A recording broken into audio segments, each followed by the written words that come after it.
Hello everyone.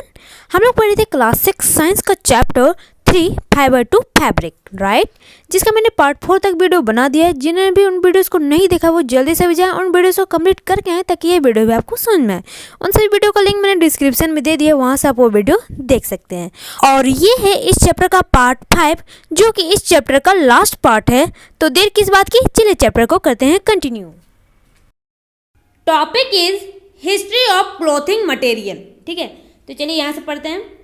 Have you ever wonder what materials people used in ancient times for clothes?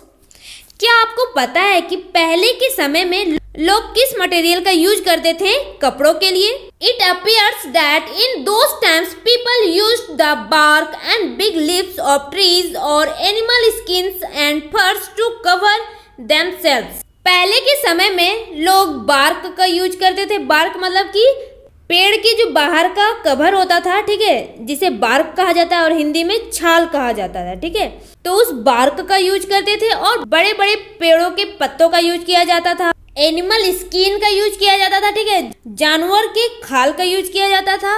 और फर मतलब जानवरों के बाल जो होते हैं उनका यूज किया जाता था। ठीक है, पहले के लोग इन सभी चीजों को यूज कर अपने आप को कवर करते थे। ठीक है, क्या क्या था? बार्क था, बिग लीव्स ऑफ ट्री, बड़े बड़े पेड़ों के पत्ते थे। ठीक है, एनिमल स्किन मतलब कि जानवरों के खाल, और फर है ना, जानवरों के बाल। तो इन सभी चीजों का यूज कर कर वो अपने शरीर को कवर करते थे। ठीक है, पहले के समय में। ठीक है, after people began to settle in agricultural communities, they learn to weave twigs and grass into mats and baskets. जब लोग एग्रीकल्चर करने लगे, ठीक है, तो एग्रीकल्चरल कम्युनिटी बन गया उन लोगों का। ठीक है, तो जब वो एग्रीकल्चर कम्युनिटी में सेटल हो गए उसके बाद उन्होंने वीव करना सीखा। ठीक है, बुनाई करना सीखा। जब उन्होंने बुनाई करना सीखा तो उन्होंने क्या किया? ग्रास से मैट बनाना स्टार्ट किया, चटाई बनाना स्टार्ट किया। ठीक है, ग्रास से, और बास्केट्स बनाने स्टार्ट किए। ठीक है, वाइन्स, एनिमल फ्लीस और hair were twisted together into long strands. Vines मतलब लताएं, ठीक है, पेड़ों के लताएं होते हैं ना, तो वो उन्हें हम वाइन्स कहते हैं। ठीक है, उन्होंने वाइन्स का यूज किया। और एनिमल फ्लीस मतलब जानवरों के बालों का यूज किया।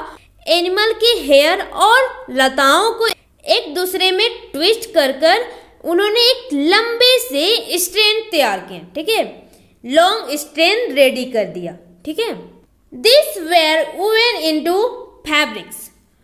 उन्होंने सबसे पहले लॉन्ग स्ट्रैंड रेडी किया। ठीक है, उन लॉन्ग स्ट्रैंड को वीव कर कर एक फैब्रिक रेडी किया। ठीक है, तो इस तरह उन्होंने धीरे धीरे कर कर फैब्रिक रेडी करना सीखा। The early Indians wore fabrics made out of cotton that grew in the region near the river Ganga. तो पहले के इंडियंस कॉटन के बने फैब्रिक्स पहनते थे। ठीक है, वो कॉटन जो गंगा रिवर के पास में ग्रो होता था। ओके, गंगा रिवर के नजदीक में जितने भी रीजन होते थे उस रीजन में कॉटन प्लांट ग्रो होता था। ठीक है, उसी कॉटन प्लांट से कॉटन लेकर वो फैब्रिक रेडी करते थे और उन्हीं फैब्रिक को वो पहनते थे। ठीक है, flax is also a plant that gives natural fibres. Flax भी एक ऐसा प्लांट है जो हमें नेचुरल फाइबर प्रोवाइड करता है। ठीक है, in ancient Egypt cotton as well as flax were cultivated near the river Nile and were used for making fabrics. Ancient Egypt में कॉटन और फ्लैक्स, ठीक है, दो ऐसे फाइबर्स थे जो कल्टीवेट किए जाते थे रिवर नाइल के पास में। ठीक है, रिवर नाइल के पास में जितने भी एरिया होते थे उन एरिया में कॉटन और फ्लैक्स कल्टीवेट किया जाता था। ठीक है, कॉटन और फ्लैक्स इन दोनों फाइबर से ही फैब्रिक्स रेडी किया जाता था पहले। कहाँ पर? एंशिएंट इजिप्ट में। ये पॉइंट आप याद रखिएगा, ये इंपॉर्टेंट लग रहा है मुझे। ठीक है, फिर से मैं रिपीट कर देती हूँ। एंशिएंट इजिप्ट में कॉटन और फ्लैक्स, ठीक है, ये दो ऐसे फाइबर थे जो रिवर नाइल के आसपास के एरिया में कल्टीवेट किया जाता था। ठीक है, और इन्हीं दो फाइबर से फैब्रिक्स रेडी किया जाता था। ठीक है, in those days stitching was not non. पहले के समय में सिलाई, ठीक है, स्टिचिंग मतलब सिलाई, सिलाई के बारे में किसी को भी पता नहीं था, ठीक है। People simply draped the fabrics around different parts of their body. पहले के समय में किसी को स्टिचिंग के बारे में पता तो था नहीं, है ना, तो पहले के लोग क्या करते थे, पहले के लोग अपनी बॉडी के डिफरेंट पार्ट्स में फैब्रिक को लपेट लेते थे, सिंपल, है ना, सिंपली वो लपेट लेते थे। ड्रैप्ड मतलब लपेटना, ठीक है, तो वो क्या करते थे, फैब्रिक से सिंपली अपने बॉडी के डिफरेंट पार्ट्स में लपेट लेते थे कपड़ों से, ठीक है, अपने बॉडी को कवर करने के लिए। Many different ways of draping fabrics where used. बहुत ही अलग अलग तरीकों से फैब्रिक को ड्रैप किया जाता था, ठीक है। With the invention of the sewing needle people started stitching fabrics to make clothes. जैसे ही सीविंग नीडल का इन्वेंशन हुआ, सीविंग नीडल मतलब सिलाई करने वाली सुई, आपने तो देखा ही होगा, ठीक है, तो उस सीविंग नीडल का जैसे ही इन्वेंशन हुआ तब फिर लोगों ने उस सीविंग नीडल की हेल्प से फैब्रिक्स को स्टिचिंग कर कर क्लॉथ बनाना स्टार्ट किए, ठीक है। Stitched cloth have gone through many variation since this invention. इस इन्वेंशन के बाद सिले हुए कपड़ों में बहुत सारे वेरिएशन आने लगे, ठीक है। आपको अलग अलग तरह के सिले हुए कपड़े देखने को मिलते ही होंगे, ठीक है, अभी आप देखते ही होंगे, ठीक है, कि कितने अलग अलग तरह के सिले हुए कपड़े मिलते हैं, है ना, तो उसी तरह बहुत सारे वेरिएशन आने लगे सिले हुए कपड़ों में भी, है ना। But is it not amazing that even today sari, dhoti, lungi और turban is used as an unstitched piece of fabric. लेकिन ये जानकर आपको अभी भी आश्चर्य होगा कि आज भी साड़ी, धोती, लुंगी, जिसे हम टर्बन भी कहते हैं, इन सभी कपड़ों को बिना सिले हुए ही लोग यूज करते हैं, है ना, सिंपल सा इसे हम लपेट करके ही यूज करते हैं, ठीक है। साड़ी में स्टिचिंग होती है क्या? नहीं, उसे हम ड्रैप करते हैं। धोती भी ड्रैप किया जाता है, लुंगी भी ड्रैप किया जाता है, ठीक है। Just as there is a large variety in the food eaten all over our country, जिस तरह हमारे कंट्री में एक लार्ज वैरायटी में फूड खाए जाते हैं, a large variety exist also in fabrics and clothing items. उसी तरह हमारे कंट्री में एक लार्ज वैरायटी में फैब्रिक्स एग्जिस्ट करती है, ठीक है। आपको क्लोथिंग आइटम और फैब्रिक एक लार्ज वैरायटी में देखने को मिलेंगे हमारे कंट्री में, है ना। सो फ्रेंड्स, इसी के साथ ये चैप्टर यहीं पर हुआ एंड, है ना। अब हम इस चैप्टर का समरी देखते हैं, ठीक है, तो चलिए समरी में चलते हैं। समरी, ठीक है। First point, there is a variety of clothing material or fabric such as cotton, silk, wool and polyester। Clothing material और फैब्रिक के लार्ज वैरायटी देखने को मिलते हैं हमें, ठीक है। वो उनमें क्या क्या है?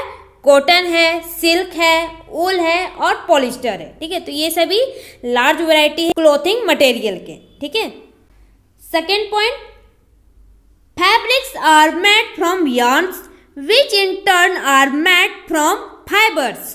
फैब्रिक मतलब कि कपड़े, ठीक है, कपड़े बनते हैं यार्न से मतलब कि धागों से, और धागे बनते हैं फाइबर से, ठीक है, मतलब कि रेशे से, ओके। तो कपड़े बनते हैं धागे से और धागे बनते हैं रेशे से, ठीक है। Next point, fibres are either natural और सिंथेटिक। फाइबर या तो नेचुरल होते हैं या सिंथेटिक होते हैं, ठीक है।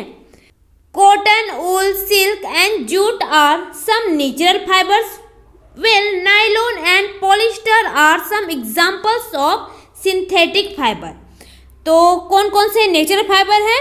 कॉटन, वूल, सिल्क और जूट, ये सभी क्या है? नेचुरल फाइबर है, ठीक है। और नायलॉन, पॉलिस्टर, ये सभी एग्जांपल है सिंथेटिक फाइबर के, okay. Next point, fibres like cotton and jute are obtain from plants. तो कॉटन और जूट ऐसे फाइबर हैं जो हमें प्लांट से मिलते हैं, ठीक है। Next point, the process of making yarn from fibres is called spinning. जब हम फाइबर से यार्न बनाते हैं तो उस प्रोसेस को स्पिनिंग कहा जाता है, ठीक है। मतलब कि रेशे से जब धागे बनाए जाते हैं तो उस प्रोसेस को हम स्पिनिंग बोलते हैं। सिंपल है, ठीक है। Next point, fabric from yarns is made by weaving and knitting. Yarn से फैब्रिक बनाए जाते हैं वीविंग या नीटिंग के हेल्प से, ठीक है। मतलब कि धागे से कपड़े रेडी किए जाते हैं वीविंग या नीटिंग से, है ना। ये तो हम पढ़ चुके हैं। तो ये था समरी, ठीक है। सो फ्रेंड्स, हम लोग का चैप्टर 3 फाइबर टू फैब्रिक यहीं पर हुआ कंप्लीट, ठीक है। तो हमने क्लास 6 साइंस का chapter 3 fibre to fabric complete पढ़ लिया है ना, पूरी अच्छी तरह से, राइट। अब हम नेक्स्ट वीडियो में डिस्कस करेंगे इस चैप्टर का एक्सरसाइज, ओके। तो आप जल्दी से इस चैप्टर को कंप्लीट करिए ताकि आपको इस चैप्टर का एक्सरसाइज अच्छी तरह से समझ में आए, है ना। तो जल्दी से आप इस चैप्टर को कंप्लीट कीजिए और हम एक्सरसाइज डिस्कस करेंगे तो आप वो वहाँ पर समझिएगा, ठीक है। अगर आपको इस वीडियो से या फिर इस चैप्टर से कोई भी क्वेश्चन आ रहा हो तो आप कमेंट सेक्शन में बेझिझक पूछ सकते हैं, मैं उसका आंसर दे दूंगी, ओके। कोई भी डाउट अपने मन में मत रखिएगा, ठीक है। आपको कोई भी डाउट होता है तो आप कमेंट सेक्शन में पूछिएगा, मैं ऑलवेज अवेलेबल हूँ आपके डाउट को क्लियर करने के लिए, ठीक है।